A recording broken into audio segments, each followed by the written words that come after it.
Peace be to you. In the Cotton Marine. Let us begin with the question. But now it works. I've got I've space on here. Amazing. I uploaded a podcast episode last night. Stacey Trasankos, mate. If you've not heard about her, you need to hear about her. She's phenomenal. Absolutely amazing woman. Well, I have not heard about her. What does she do? She is a chemist, a theologian and a philosopher, a mother and a wife. She does a photosynthesis one. Is that the one? Probably. She's got her main thing at the moment is a what's it called, Substack. That's where she does everything, and she just publishes lots of stuff on that. She's recently written a book on IVF, and so she talks all about that. But I spoke to her about quantum physics and Catholicism, because I feel like quantum physics is trying to capitalize on wonder, which has been our job for the last few hundred years. And it's a really interesting episode. Blew my mind. I had after the Shroud of Turin stuff, my head was exploded, and then Stacey comes along and it just kept going, man. Kept on going. Anyway, we're recording, so welcome to the podcast. Thank you. The Curiously Catholic podcast. Part of Evangelion's make New Zealand Catholic again. At all. Make New Zealand Catholic at all. I met you. Well, you're doing some talks at the moment, aren't you? Yes, I have a series of retreats. One was on the Shroud of, not the Shroud of Turin, on the Tilm of Guadalupe. That was in Orewa. We then had Legion of Mary talks, and I'll have one coming up this Saturday, which will be after this podcast comes out, I assume, on Holy Spirit, Mary, and the mission in the church. Brilliant. So everyone that's on the retreat, whenever, on Saturday, they can get more from you from this podcast. And everyone else as well, from the people from Orewa and stuff like that. So, yeah. And everyone who misses the retreat can catch up on a mini version of this here. Maybe here. Yeah, probably here. Everybody here. Anyway, you're also friends with Father Dalton, who just did the Shroud tour. How do you know him again? Well, he joined the seminary the same year I did, so 2001. We were in spiritual exercises in September, and we received our cassock and entered the seminary and, formal procession on September 14. And we were informed the next day the Twin Towers had gone down, and it was a rather interesting beginning to the novitiate and realization of the need that the world has for Christ, starting rather dramatically. So, yeah, no, I think this phrase, the world needs Christ, it seems a bit cliche. People say, y'all need Jesus, or silly things, but it really is just a really fundamental point that's really hard to communicate. I often think Christianity's become so normal that nobody cares anymore. It's yeah, sure, transubstantiation, oh, what miracles, yeah, it's just Christian. Do something interesting, Buddhism that seems a bit more spiritual, Although it seems to be coming on a comeback, a more traditional faith, We've had... Where it goes, I find it amazing to see things like the GKHS perspective of the church as kind of a chariot on always two wheels, the both and of Catholic theology, but sort of careening through history. The Roman Empire tries to bring it down, survives. Arianism almost takes over, it careens to another wheel, survives.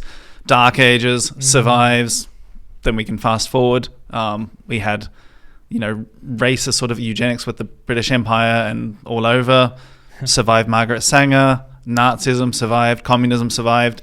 Now we had sort of a huge sort of liberal bent coming. And then that's apparently dropping away, and something new will be on the way. And it's religion used to be something for old women, apparently, and now they're oh no, we have all these toxic young men coming to church. So it's sort of the tides change, but the church remains. Yeah, there's an interesting thing that I've heard a few different people talk about. One is, I can't remember his name now. He's a famous scientist. He's been on a whole bunch of podcasts. I think it's Eric Weinstein or something. I'm going to get that wrong. I'm going to look it up. But he recently said that though he's an atheist, he believes the world needs religion. Because when there's religion, without religion you can have fun, but religion has to be there to keep you in check. Because if there's a few people having like a bit of a wild time, and religion's there, they can come back to something. But if everyone's just having a good time, society falls to pieces. And like it's like he's an insanely intelligent guy, and I'm like, well, then be religious if you know this. And like I heard another guy, Andrew Clavin, he's a Protestant. He said, I want the Catholic Church to be here so I can do what I do, which is not be Catholic. And it's saying that there is this fundamental kind of source of strength and order and goodness, and it's like all found within like traditional Christianity, if not Catholicism exactly. And we need that in the world. And like people that aren't Catholic and aren't even Christian, don't believe in God, recognize it. Yeah, but funny, these two are sort of saying like, I want everyone else to obey the traffic rules so I can run the red lights. Yeah. So like, well, hang on.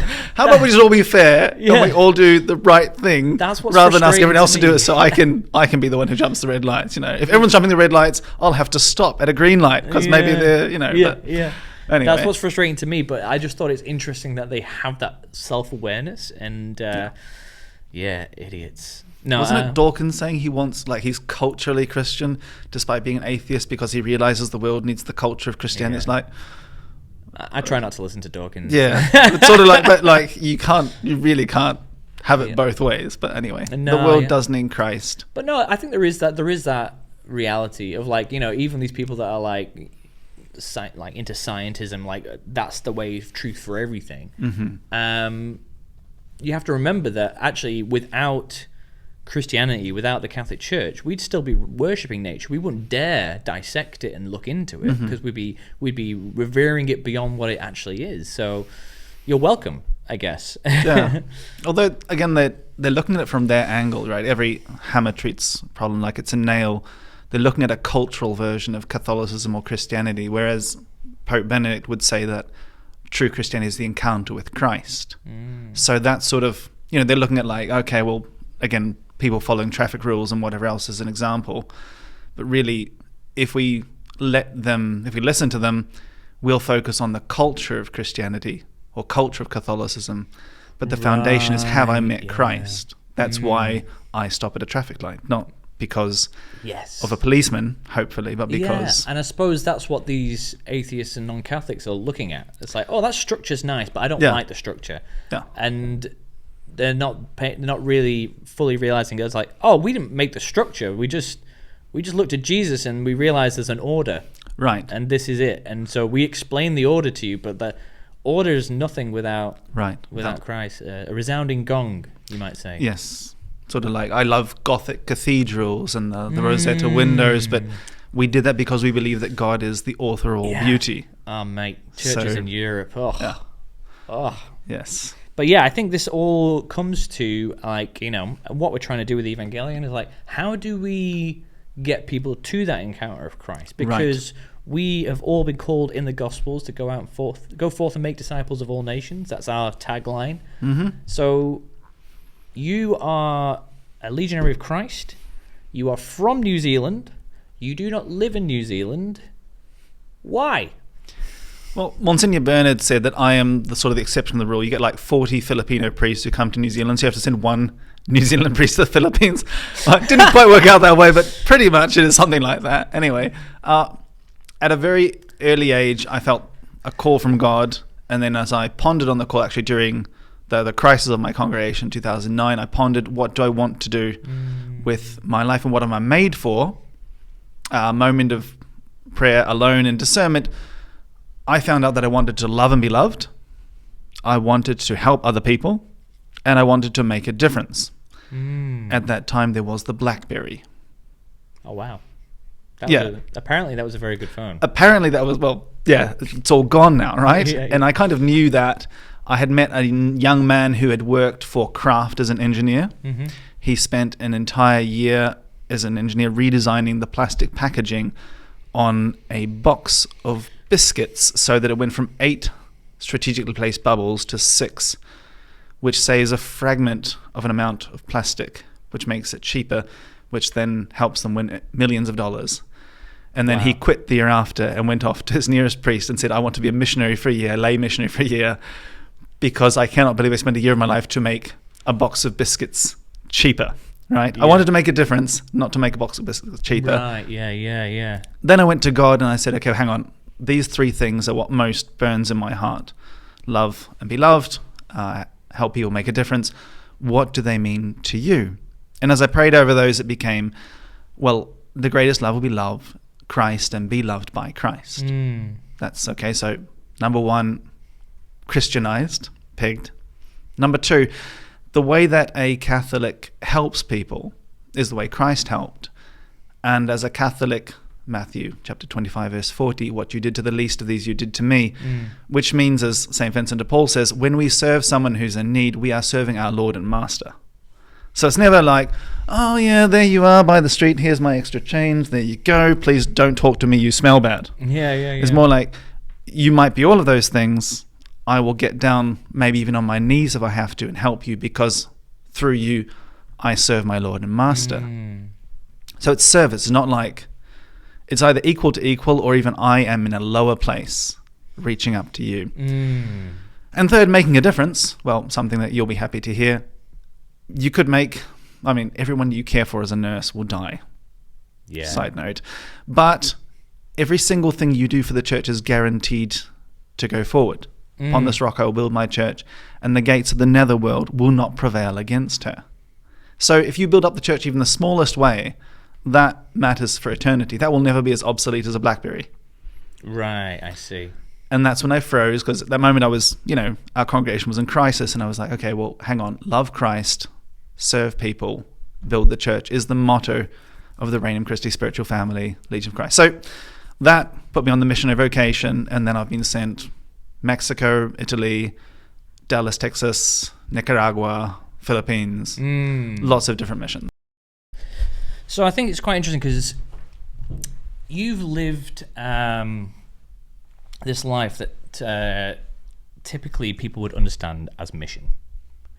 You've gone to third world countries, you've gone to places which are way less fortunate than here in New Zealand or in the West, and you've ministered as a priest, as a helper, and there's people have an obvious need and an obvious help.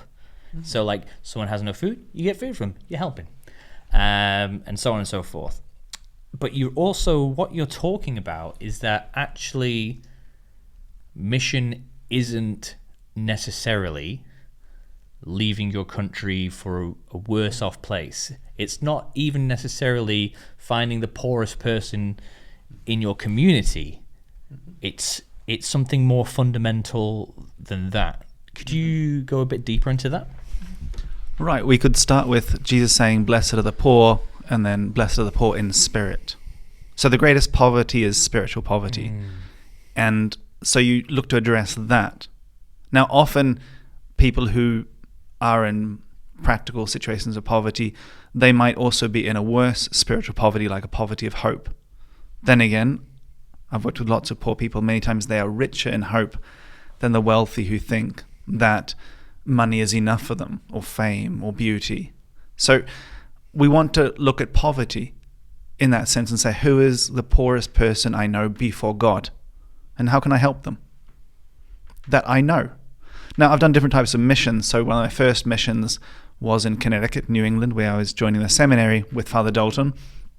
And we did sort of it was like an excuse for a mission, because it's America, it's all like regulated and all that sort of thing. So we would receive the parishes list. One parish gave us this option, and we would go out to supposedly update the parish registry lists. So we'd knock on your door and say, hello, Mr. Smith used to live at this house and he was involved with the church. We're coming on behalf of Father so-and-so at the parish, and you'd see if the person was Catholic, not Catholic, any questions, would you like to go to Mass? Maybe they hadn't gone for a while. Really start a conversation, invite people to Jesus, to come to the church.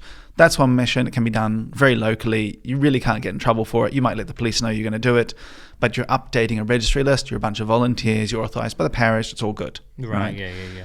That's a very simple mission. And you meet situations of spiritual poverty there. People who haven't gone to church for a long time.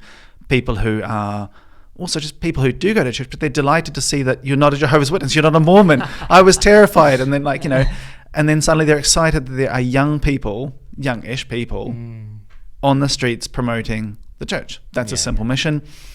Other missions have been in Mexico, we go to very rural communities and do missions there, places which wouldn't have a priest.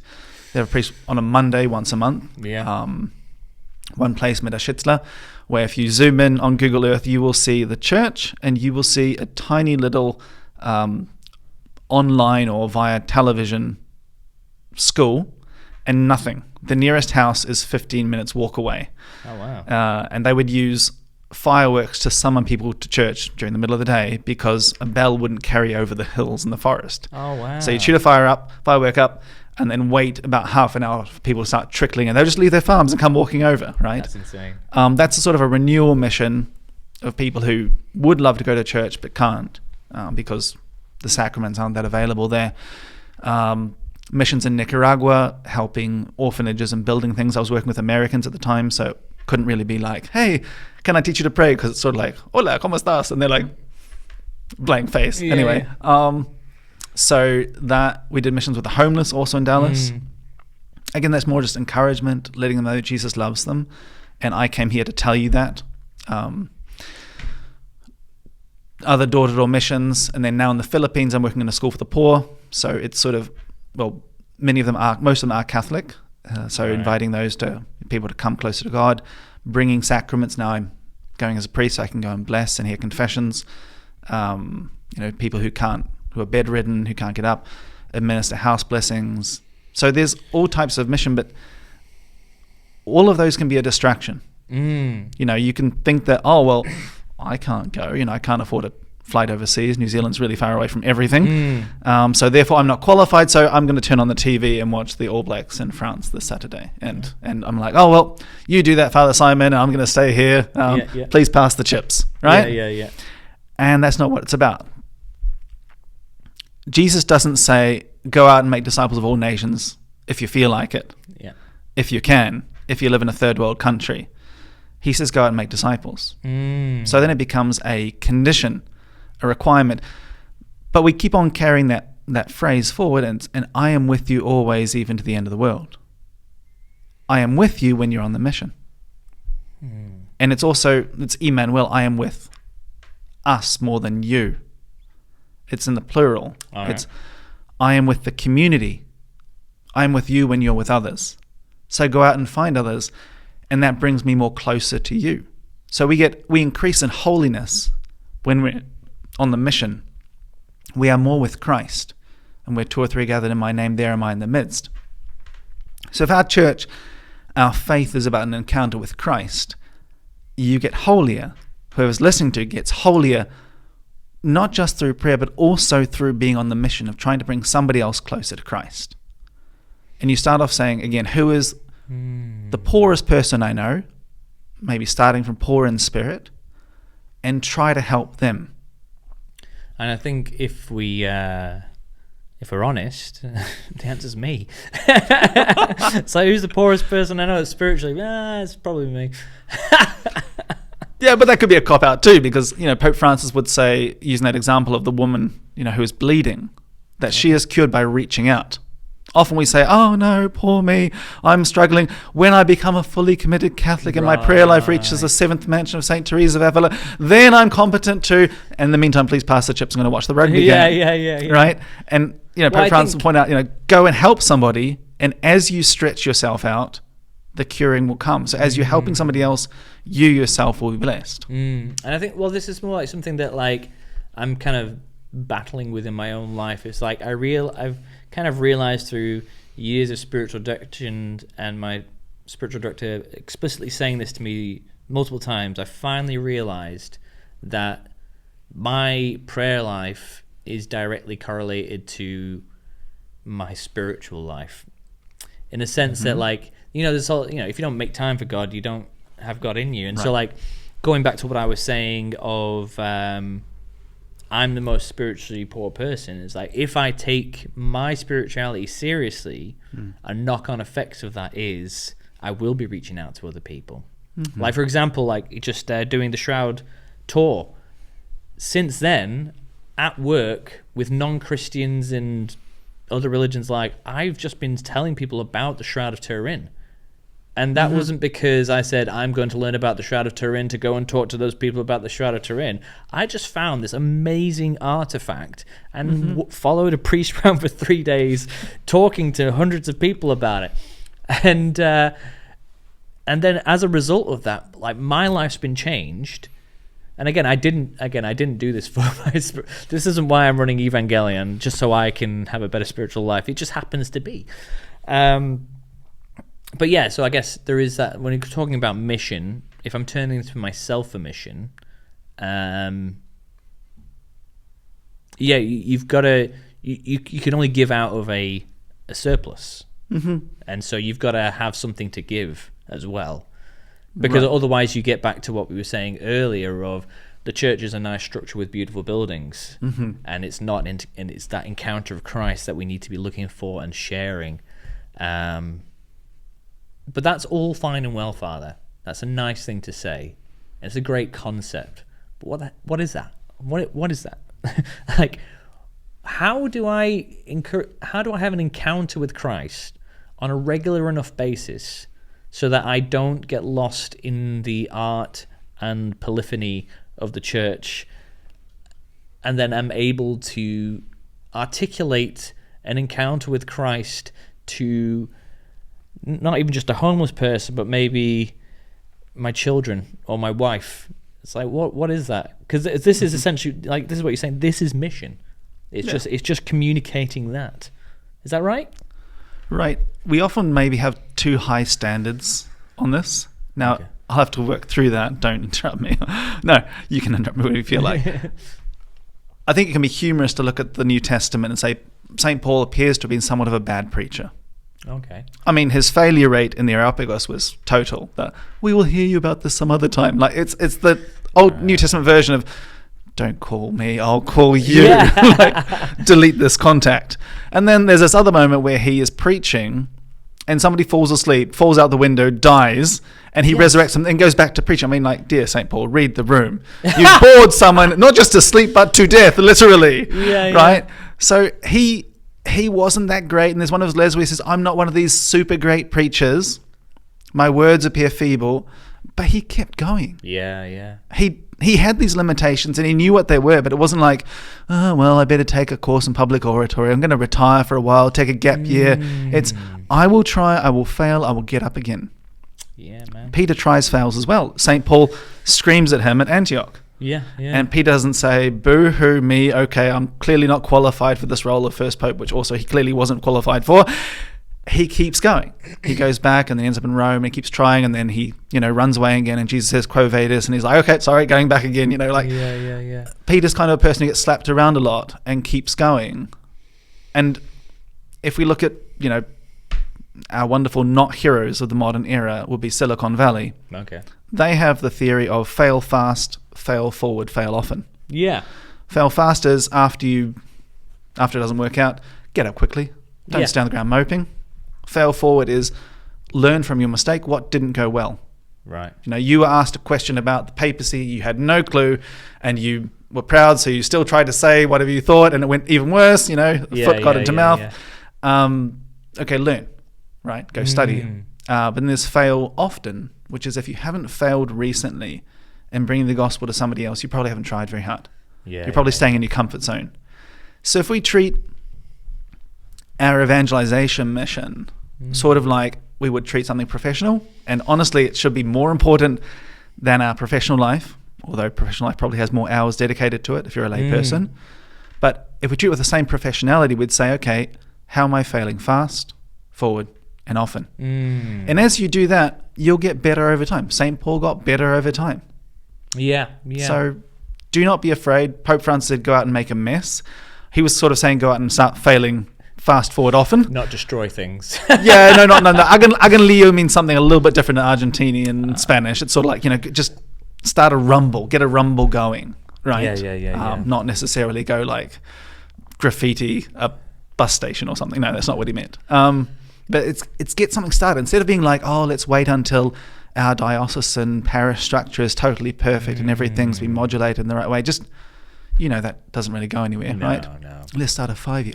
Before we start our mission, we need to start a 5-year plan in which we can figure out what we'll do with the current infrastructure given reading the signs of the time. And you don't do anything for 2 years. Yeah. Or for 5, because after 2 years, it's time to make another 5-year plan because the one we have clearly isn't working out. Yes. No. I've always struggled with that in every field of life. I was recently talking to a priest who's saying, how involved in politics in the world am I supposed to be? Because I recently looked at politics and everything's awful, and I'm a kind of person that if I see a problem, let's come up with a solution. And I don't want to get into this. And he was like, no, you're not always called to fix every problem. But it's I guess you got to start a rumble, but I suppose it's again within your own scope. Right. Yeah, God has given each one of us talents, and we kind of know what those talents are and how to use them. The beauty of the church is there's so much to do and so much that can be done. So some people might be artists, or sculptors, painters, musicians, and that might be their way of evangelization. Another person might be a writer, but it also has to be face-to-face. It's always going to have to be personal contact. It can never be I'm going to go into my room and do stuff. It's going to have to be some kind of mission, but you'll start somewhere. I was intrigued that Julian the Apostate was most annoyed at the Catholic Church because we would be helping the poor. So he saw that as a greater evangelizing influence than the fact that we had a monotheistic God, which clearly is greater than polytheism. Okay. So he was trying to set up social structures similar to the welfare system that Catholics were already offering amongst each other. He saw that as a mission. And, when an enemy compliments his enemy, you know that they're saying the truth. Right, yeah. So when the person who tries to destroy Catholicism says, they're doing a really good job at helping pick sick people, and that's converting people, we need to stop that, you realize they were doing that, right? So different ways to evangelize, it'll come from within your strengths. I think that we forget the fruits of the Holy Spirit. One of them is peace. St. Ignatius, talking about discernment, will say that if you've found what God is offering you, there will be a consolation that comes with it. Doesn't mean it will be easy, but there'll be a deep-rooted peace. So some things the world needs, we will feel sort of an anger towards, a desire that it not be like that, a frustration. That's also a little bit of a, not necessarily a red flag, but it's an orange flag. God will ask you to help out in the way that he gave you. He didn't make any of us to be Superman who can fix every single problem. He's called you to a mission, and there's the discernment that's meant to happen as to what is that mission for you. And when you are using and living that mission, there'll be a peace and a joy. So, I know that I'm working with a school for the poor. I have some of the orphans that I can get into the school. Some have fallen behind in their education. We're trying to have tutors on the side to bring them up. But I know what I can do. I know what I can't do. I know that I could also be in other places. I know I could be doing sort of rural missions or other things. I know I can't do everything. I am doing what I can. I feel great peace in doing that. And I know it's not everything. I know the church needs far more than just me. Thank God. Otherwise the burden will be horrible. So I'm doing my part. I'm leaving other parts to the ones that God has assigned them to. If they miss the boat or flub it, that's sort of between them and God, not for me to even judge or know. It's not God doesn't tell you, by the way, it's your neighbor 3 doors down who was supposed to evangelize. He doesn't tell you that. No. You know so-and-so needs evangelization, but you also know, well, maybe that's not on me. Yeah. You can't help every homeless person you greet on your way home. Yeah. It's so funny because I was saying to Father Dalton when I was over, it's God is all-knowing, creator of the universe, and he seems to have come up with the worst plan of how to save the world. And that plan is, I'm going to get you guys to help out. And you were talking about that, that fail often, fail fast. What was the other fail? Forward. Yeah, fast, often, forward. Fast, often, forward. And I was thinking it's almost like God's trying to tell us something that we have to do it, but you can't do it without him. You've got to fail, and the failure is a reminder that this isn't on you. Right. This is because there is that thing. It's it's Christ who saves. Absolutely. And that's both a powerful instruction and a cop-out. It's like, oh, it's Christ. No, it's not me. Don't worry about it. But it's like, because again, it's one of those things that doesn't directly translate into what it actually means. Because it's Christ who saves. It's like, okay, well then let him save. See you later. But also it's no. It's through you. It's through you doing stuff. And like the other frustrating thing with like mission, evangelization, trying to live out the gospel message is the thing God's calling you to do is smile at that one lady. Like it's like seemingly completely insignificant, and you do not know the repercussions of it, and you never will. And so it's not like a measurable thing. It's not like, oh, they've got a headache, we'll give them this medication, we'll come back in 15 minutes, oh, it's worked. It's, you sit at a bus stop and you say hello to a lady and have a short conversation, you get on the bus, go separate ways. That's the first conversation that woman's had with someone in a long time, and now all of a sudden she's got hope again. But you don't know that, and you're never going to know that, And it's like, it's the most frustrating job in the world. It's like, go and do something. What? Something! You'll figure it out. The thing that I've asked you to do, what is it? It's in your heart. What? Well, maybe the main problem is it's not a task. It's not a job. It's a lifestyle. It's a relationship. So as Catholics, we have the very annoying tactic of both and. It's God's grace, but it's also needs your 1%. He won't do his 99% without your 1%. Right. It's like the little wires that connect our light bulbs to whatever power station. The power station is doing all the work. It needs this tiny little fragment of completely useless by itself copper to get the light that means that there's actual visuals on this presentation. But if we are who we are, St. Catherine of Siena's words, if you are who you are meant to be, you'll set the world ablaze. And so it's not like you have a task list of 15 things to do and smile at the lady on the bus as one of them. You are filled with the joy that Christ gave you. You see her, she's having a bad day, you smile at her and say, oh, I like your scarf.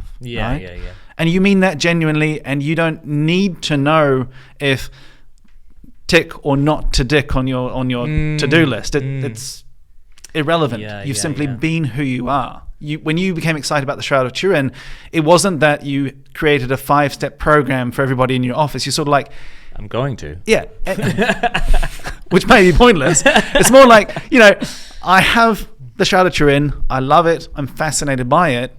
Anybody who grabs a cup of coffee with me, I want to just talk about it because already there. It's not a plan. If Fred from accounting doesn't show up, I may not. I'm not going to knock on Fred's door because he's on my list. It's But who's next to me in the coffee station? When you're as aggressive as that, it also it's kind of freaky. It works. It makes it worse. Yeah. I had a friend do this to me once. I say do this to me. There was a few of us all working in a room, and this lady goes, "He doesn't believe in God. Go on then, get him sick. Make him believe in God. You know stuff." I'm like, great. So this is the start of the conversation. Did he overhear that as well? No, she said it to him. But she was like, you, Tom, Dom, talk, believe in God, because you're going to hell. And I'm like, oh great, oh man, I've got so much to unpack now. But it kind of reminds me of a podcast episode I released a few years ago. I entitled it Evangelizations. Okay. Evangelical Conversations. Yeah. I also did one called Evangetation. Evangelical Meditation? Invitation. No. Invitation. So guys, watch that. You should watch as well. I think you'd enjoy it. I don't know if they're any good. We'll find out. Anyway, just comment below. So what I was talking about in Evangelizations is it was basically this concept that I've thought of is like, in order to be interesting, you have to be interested. Mm-hmm. So, and applying that to faith of, I'm a Catholic podcaster. I have a Catholic podcast called Curiously Catholic. Mm-hmm. And so, in case you haven't noticed. Yeah, guys. Like, share, and subscribe. So when I meet people, they're like, what do you do in your spare time? I'm like, oh, I've got a podcast. And then people are immediately like, oh, interesting. Tell me about it. And I can't get around it. I've called it Curiously Catholic. So it's not like, oh, we just kind of, talk about stuff. It's like, the episode's it's called Curiously Catholic, and there's no way of getting around it. So the evangelization is, I'm living a Catholic life. So therefore, when people ask me about my life, it's going to be Catholic, and it's going to create conversations. And like, if you get to the point where someone's asking you about your life, they're in a kind of a more receptive position anyway. So you kind of just as you have to be interested in order to be interesting, you have to be Catholic in order to spread Catholicism. Yeah. And so simple as, what did you do this weekend? Church. Actually, another evangelization. I had, I don't think I put this on the episode. So this is exclusive. I went to uni with this girl. She knew I was Catholic the whole way through. Podcast, lada, yakety schmackety. She's been working on a ward for 18 months or so at this point, and she says to me, why is the Mass important? And I'm like, she's Buddhist. And I'm like, do you want me to answer this question? And she's like, yeah. It's like, no, I just want to make sure you want me to tell you why the Mass is important. It's like, yeah, why is it the wrong question? No, it's the right question. I just want to know that you want me to do it, because I'm going to. And then we had a whole conversation starting from the, what is heaven and hell, so that I could explain what the coming together of heaven and earth was. And we had this massive conversation. And the reason she asked me is because one of her patients needed to get to Mass on one of the weekends. And so she had to call the Catholic chaplain, and then she was like, oh, I know a Catholic. I'll talk to him about Catholicism. I'm like, oh my goodness. This is what we want evangelism to be, right? It's part of it. Yeah. Yeah. God will make it happen in different ways. The other thing might be like your old lady on the bus, is that a priest described it to me sort of like your softball games. Cricket's not going to work as an example, so we'll go to something like softball. Okay. Softball has, there's 3 bases and there's home. Okay. In real life, before we convert someone or bring someone closer to God, there might be 2,742 bases. And you might be in charge of getting this person from base 1,563 to 1,564. Rarely are we the people that get someone all the way home. Yeah. Our task is to meet somebody and try to get them to the next stop, and then lead them to somebody else, which is the point of church community, that we don't work alone. I can help somebody a little bit. You helped her understand the Mass.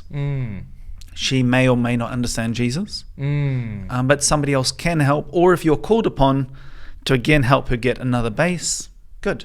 And so we can leave the rest to God. We definitely do our part, but we don't take on like a controlling and a little bit freaky attitude of like, bring that person to God. That's too far. That's doing something God may not have asked of you. St. Paul's mission in the Areopagus was to get people to believe in Christ and the resurrection. There's a whole lot later that needs to follow, like going to Mass and prayer stuff. I mean, these were literal pagans. So we help people with the way we can. Can't give an information overload. That's often a deterrent rather than something that helps people get closer to God. So, but yes, we definitely have to be interested. For me, I think mission might follow with what I was looking at. It was a comparison between the 4 aspects of the early Catholic Church in Acts chapter 2, verse 42, and the 4 characteristics of a dynamic Catholic in this book by Matthew Kelly. So Matthew Kelly is an Australian who, don't hold that against him, who went to the US, don't hold that against him, and he was going around, he met up with this group of priests in a chancery, and they're all talking about, who are the people who are really helping in the parish, the ones who are getting stuff done. And one old Catholic priest made a comment. It's not uncharitable, but it's one of these wise, slightly sarcastic comments. He says, look, it doesn't matter where you go, if your parish is big or small, it's always the same 50 people who are doing everything. And Matthew Kelly's like, that's intriguing. And then, of course, he has a team, because he's done other bestsellers like, The Best Version of Yourself and whatever else. And he sets out his people to study who are these 50 people, more or less 50, in parishes, and find out what characteristics hold them together. And he points out these 50 or so people are the 6%, more or less 6% of parishioners, and yet they're doing 90% or 80% of the work of a parish that's actually going on in a parish, the music, Yeah. And so he says, well, what if we could turn of the other 94%, if we could turn just 2% more of those into committed Catholics, you get a rebound and maybe a 20-30% jump in ministries in a parish. So he found the 4 aspects for him are they study, they're into evangelization, sharing the faith. There's some aspect of generosity, could be time, could be money. Okay. But there's an aspect of generosity going outside their comfort zone. And of course there's prayer. He puts that as the first characteristic. Now Acts chapter 2 verse 42 describes the early church with these 4 characteristics. They were dedicated to the teaching of the apostles, to fellowship, koinonia, to the breaking of bread, and to prayer. We see a direct correlation. Apostles' teaching, Matthew Kelly would say, they study, they learn more than just going to mass and listening. There's a fellowship, which is koinonia. Koinonia also means a sharing, a participation. We would put that with evangelization. There was a breaking of bread, which of course is the mass, but it's also generosity, because you would also bring up your things to be gifted. Back then now it's like, the little basket, you put your spare change into the basket at mass for the offertory, but back then it was like, here's my eggs. Right, yeah. We will now distribute these to the poor, to the widows. And then of course there's prayer and prayer. That one directly correlates. That one works. So these 4 aspects of the early church and these 4 aspects of the committed Catholics, the ones who are making things happen in every church, and we're now looking at the US realities much more similar to New Zealand's, would come in there, and evangelization is one of them. So if we want to be changing the culture of New Zealand, we can start off by making our parishes more vibrant, our diocese more alive. I think that if someone's listening to the podcast, you're going to be into study to a certain degree. I don't know how far we are. We'll be 20 minutes, 30 minutes, however. Well, the editing will happen later, so this could be minute number 2. We don't know. Anyway, study has been done by the person listening. If they're a regular listener, you probably study a fair bit, right? So tick. Okay. Prayer life, we would assume that somebody listening, well, you can go pray, and there's many ways to go pray. We would kind of assume that's there. Generosity of time may or may not be happening. That's a next step.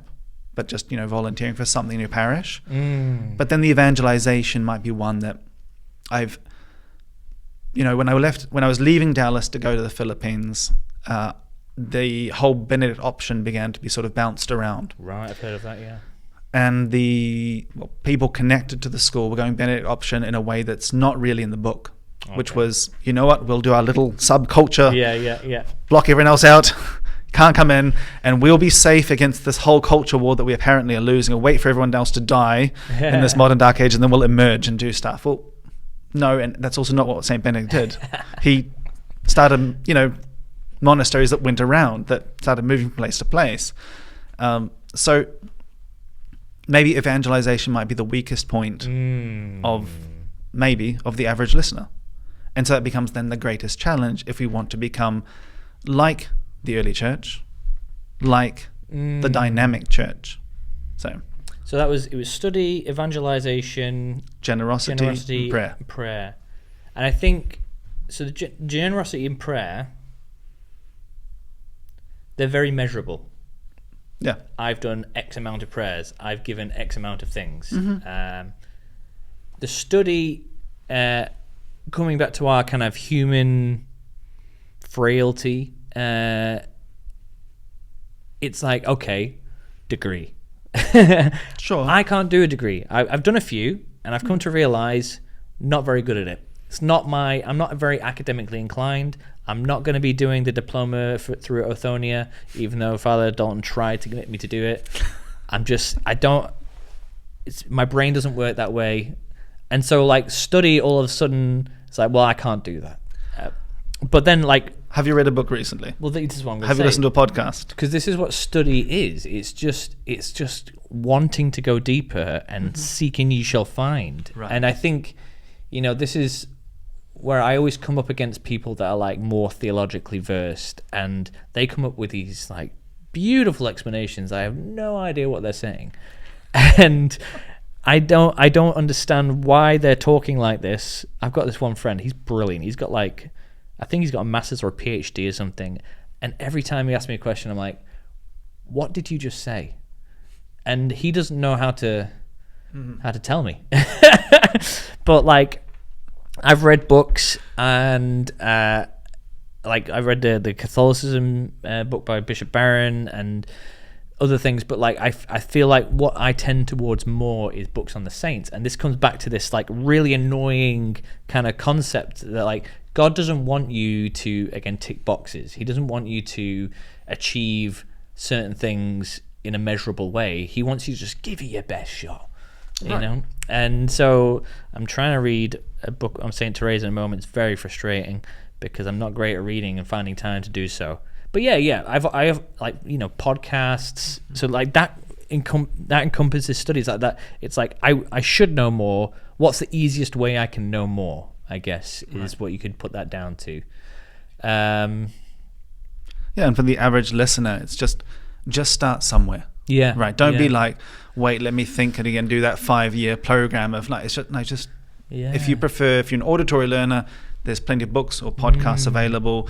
You're a reading learner, go read a book, find a book that works for you, find a theme that works for you. I think Catholicism is immensely vast. Yeah. Maybe even infinitely vast, could be. And then there's kind of too many books and too many podcasts around. Yeah. So just start somewhere. I think the saints are a great example of this because you've got the Thomas Aquinas, Saint Bonaventure is his feast day recently, and these are published theologians and philosophers. And then you've got Teresa of Lisieux, and like Francis of Assisi, and they're very and like, because there is a different there's a knowing things and there's a reality of things. There's like you can only know certain things through experiencing it. Right. And like, you know, ChatGPT only takes you so far. So like you can say, I heard this, Simon Sinek was talking about it. He said, if you had a falling out with your wife and you asked ChatGPT what the right answer is, and it gave you a really good answer, and you read that to your wife, I don't think your wife would take it very well, because even though it's correct and you hit all the right points, it's not. You didn't have a fight about it.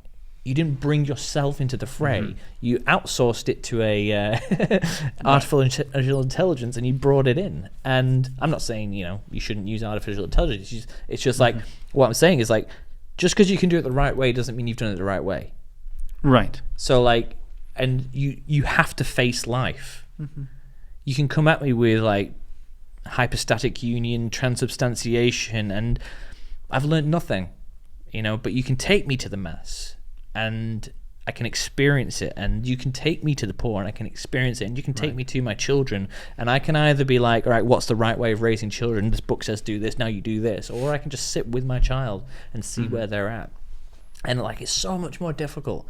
I said this in the episode I dropped recently with Stacey Transankos. Involving humans in things makes everything more difficult. Unfortunately, we're all humans and we need each other. But like, it also makes things way more beautiful, and actually, on a deeper level, more true. Right. I mean, Saint Bonaventure, whose feast was a few days ago, said that we need more of a consuming fire than the light of understanding. That's why he's the seraphic doctor more than the angelic doctor. Right. And then comes the other side of the coin, would be St. Thomas Aquinas. At the end, after experiencing the vision, would say, everything I wrote about is just straw. Yeah. To which my theology professor reminded him a little bit late in the game, a couple centuries after, said, well, yes, but we donkeys do need straw to eat. That's true. But it's the experience of God is more important than the knowledge of God. Right? And heaven is more the experience than the knowledge. I do think that books can transmit intellectual knowledge. ChatGPT can either hallucinate or transmit intellectual knowledge. And by the way, if you ChatGPT gave you the perfect answer for your wife, you will have fed ChatGPT very interesting information, which will then sell on to other people. So you'll have another reason for a fight, but different one. Might happen later. Well, that'll be later. Right? Yeah. How did it know these things about me? That's tomorrow me's problem. Anyway, so after sleeping on the couch for the day, you'll Yeah. So it's really the experience that's going to matter, and we find kind of an infinite inside of our own hearts, the intimi or intima me of Augustine, where things are really true. Head knowledge is only part of us. And, the leb, the Jewish concept of heart, is the center of the person. So it's a really messy part. But the other interesting thing is, having a master's in philosophy, you see how insane these philosophers can get. Like, Nietzsche saying that hell is other people. Sorry, not Nietzsche, that's Sartre saying hell is other people. Or Nietzsche's idea of the destruction, and just it gets very, and you start reading these people and you're like, I mean, you weren't high, but like, if you had been, it might have been more coherent, right? Or it might have been like, within head knowledge, we can get really off track. But as humans, Aquinas will point out, we only ever sin sub specie bonum, under the appearance of good. Okay. So our hearts are actually more grounded than our heads. Maybe as Catholics, or people who study, we might have this idea that our heads are the safe place to go. Usually, of course, the sins of our youth are done without our heads, and if we'd had them screwed on properly, prefrontal cortex developed more, we might not have done them. But the worst sins are not the sins of the flesh. The worst sins are the sins of pride, which comes more with more head space than heart space. I think in our hearts, we're more grounded. In our hearts, you always want something true and good and beautiful to some degree, even if you're looking for it in the wrong way. And so that heart experience is going to be deeper. It's also the heart that brings people to God. You can create a philosophical system that doesn't need God, that doesn't need charity, that doesn't need Jesus. In fact, they already exist. I could list a few for you. But your heart is going to want something more. No one really loves being Kantian. You could try it, but it's desperately empty. I don't think I do. Yeah. Good luck. I mean, you could try to be Sartre, hell is other people, but it's not going to be happy. I mean, it's already hell because other people exist. But you can't, so your head can get there and it can be logical and coherent, but it won't be happy. Yeah. And that's a happiness that people are searching for, even if they're, bored agnostics in New Zealand who pretend they don't need something. And so their head might be like, I don't need God. I don't need the church. I like the traffic lights, but that's it. But their heart is clamoring for more. And if your heart is filled by prayer or by study or whatever's, bringing you to Christ, they'll come to you. And then they're interested. And then if you're interested, that becomes the mission. Yeah. So we've got the structure of the church. We've got those 4 points from Matthew Kelly: the study, evangelism, generosity, and prayer. And it's all straw if we don't have the relationship with Christ, because the relationship with Christ is what's going to bring us outside of ourselves to bring him to other people. We're only going to overflow through, it's the spiritual physics that Bishop Barron talks about. It's in giving that we receive more, and we create kind of I can't remember what the word is, but like basically it draws more into you the more you give out. And it doesn't have to be intense. It just has to be real, and it has to be based in Christ.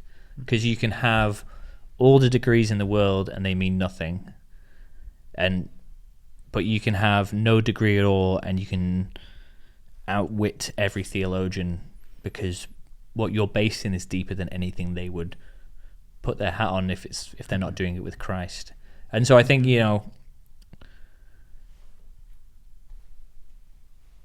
it is start with me, but not as an excuse to not go out. It's start with me as a get yourself excited and infused with Christ, so that when you're out in the public, that's all that people see. Could be. It's definitely like the experience of Christ is first. And Christ himself will say that when he reduces the 616 commandments of the Pharisees. Then there was Moses 10 simpler. Love God love others, when he reduces these to the one commandment, it's love one another as I have loved you. Which means, the first one is actually, I have loved you. What does that mean for you? How have you been loved by Christ? Once you've experienced that, you know what to give to others, right? So that is always our starting point. Love is, we have been loved first. St. John writes in his in the 4th chapter of his first letter. That's the starting point. The experience of Christ, which mainly happens in prayer, in Mass. At the same time, going back to mission makes you holier. Go out to all nations. I am with you to the end of the age. I found that, I'm in the Philippines. A white person in the Philippines, as Warren Buffett would say, I won the ovarian lottery. I was born and I could have lived a life of comfort without being unfair, just how I was born. And these other people are born into a life of total penury. One of the orphan girls we're working with, 6 kids, lived in a shack by the river, and the dad was bringing home, I think, $15 a week. Oh, wow. So it's 1 meal of rice a day. And that's not her fault. That's what she was born into. Anyway, so what I can do and what I've experienced, what I'd like to share is when you do the mission, you also love as Christ loved. So there's one thing is to have experienced Christ in prayer. Christ gives. And you know what it is to receive like Christ. But there's a second spiritual experience that might be lacking, which is when you reach out to somebody who's in need, spiritual, material poverty, whatever you find. If you're helping that person and they can't help you back, as Jesus mentions, invite the lepers, invite the blind, the lame. When you help somebody who can never repay it, there's this intense spiritual joy that, again, you have to live it to know it. But once you've lived it, you'll realize suddenly that you loved someone in the agape sense of the word. You loved them like Christ. You'll feel this sometimes with your kids, especially when they're terrible. When they don't deserve your love and you still love them, suddenly there's this opening of your heart that's not about, I love you so that you will pay for my healthcare later on when I'm in a retirement home. If you do that, you're a terrible person. There's other moments where you're like, I just love you. You're a total mess and things aren't working out right now, but I still love you. Now you are grounded. Yeah. But I really love, or this person, homeless person, you feel an intense love. Mother Teresa saw Christ in the dying person on the train station. St. Francis of Assisi saw him and the leper and ran to him and hugged this person out of love. When you've loved someone like Christ, you suddenly experience that how Christ is loving you in a different way. So it becomes a feedback loop.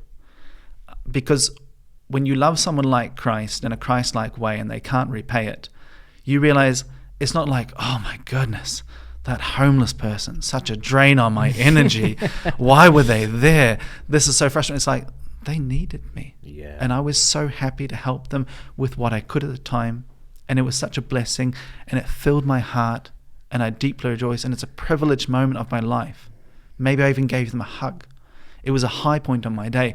And then we come to, let's say, to confession. We're like, hello, Lord. Here's the list from yesterday, or here's the same list from last week. I just, added 1 and subtracted 1, whatever it was, right? And I'm feeling miserable and pity. And we realize, hang on, he's going to love me in a more intense way than the way I love that orphan girl, that homeless person, that undeserving person. He's not looking at me like, you again? Really? Yeah. Can you come up with a new list, please? Right? When will you ever learn? It's like, I love you and I want to help you. And so evangelization, mission, generosity augments our prayer life and augments our study in an experiential sense. It's not that we receive from God and then we shoot off in different ways with a different task list. It's more like all of these are different ways for us to experience God. Study is the understanding that Christ, God, is all-knowing and has all truths within himself. And so we appreciate God more the more we open our mind more and develop the talent that he gave us of our mind.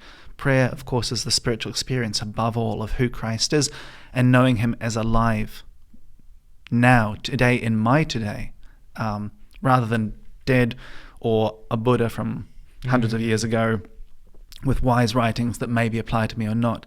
Generosity, we learn to, again, that service, whether we're generous in our community, however we are generous or giving of our time. Money is a way of giving time as well. And we get that experience of giving also through evangelization, where we're given without expecting to receive. It comes back to us as realizing, hang on, if pitiful, weak Simon can, with his poor spirituality, can help this person and feel delighted about it, how much more the great and loving God can delight even in Simon, you know. Man, it's so deep. So much to unpack. Hope it wasn't too theological. Probably. I'll rewatch it in post. I'll let you know. But no, I think it's one of those things. It's unavoidable. It's like how do you talk about God without being theological? Talking about God is theological, right? But yeah, I think we'll leave it there. Because we've all got to get off to do other things. You're doing a retreat this Saturday, which will be possibly last Saturday, or maybe a Saturday a few weeks ago. Are you doing anything else whilst you're here? How long are you here for?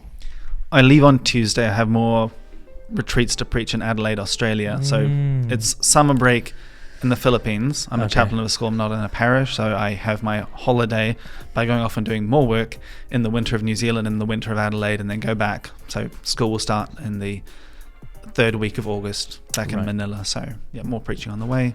Brilliant. So if you're in Australia and you happen to listen to this podcast, he might have already been there. I don't know. It's going to be like 3 or 4 weeks before I post this. Is there anywhere that if people want to find out more about your work in the Philippines or more stuff that you've talked about, have you got any resources that we can share or websites we can go to?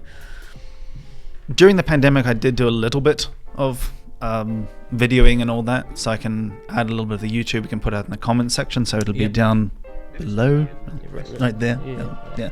Anyway, or maybe on the side. We don't know. We'll find it out later. We can add that line there, and then if ever we go back to New Zealand, we might do something else. Maybe next year, we'll see what happens. But you know, we'll just do the mission God gave us with great joy. Brilliant. So stay tuned to what we're doing. If you want to get involved, we've got Instagram, we've got Spotify, we've got YouTube, we've got Christopher West coming out in 2 years' time, we've got Jason Everett coming out in December, and we've got the Voice of Reason, Alex Gerardo, coming out next May. So pay attention, stay tuned, get involved. God bless.